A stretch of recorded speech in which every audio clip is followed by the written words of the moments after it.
Ready to tickle those temples?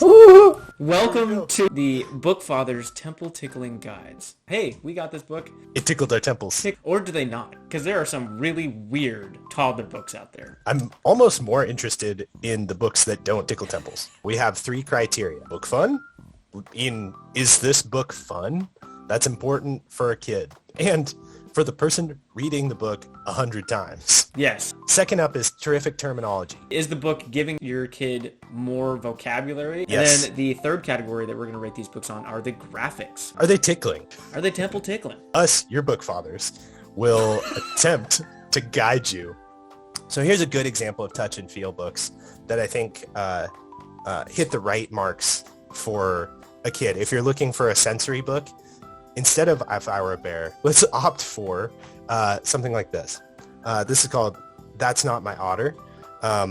It's a book by Usborne. So the author is Fiona Watt and Rachel Wells. I'm not sure which one is the illustrator, which one's the author, but That's Not My Otter. And there's another one, That's Not My Sloth. There are a couple in this series.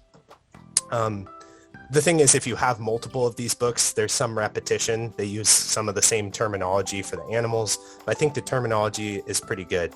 The whole thing is you have this little mouse, apparently, who's looking for their otter, and they can't find it. And they are trying to identify the otter based on physical characteristics. So it says, well, that's not my otter because his nose is too shiny. Shiny, a good descriptor for a nose, right?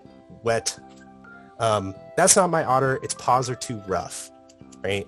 So already in this book, there's some variability in the feeling. There's some variability in the objectives. That's not my otter. Ears too fuzzy. Its tail is too soft. Its tongue is too smooth, right? And that's my otter. Its tummy is so fluffy, right? This is a book where all of the adjectives are really well placed. They describe the textures on the book. The textures are variable. We can walk through That's Not My Otter or That's Not My Sloth, where its head is too fuzzy on the cover. And my daughter can keep pace with the book. The adjectives, I think, are really well placed and appropriate for the animal and the texture that they're describing.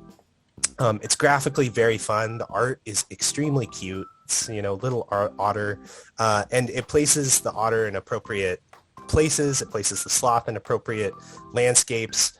So you really get a sense for like, oh, this is how this animal behaves and what it is like.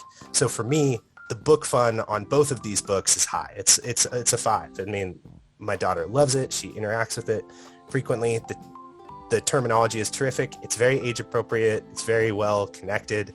It introduces new and different descriptions of physical characteristics. So I give it a 5 there, and the graphics are 5 as well. If you're looking for a sensory book, this is just extremely high on my list.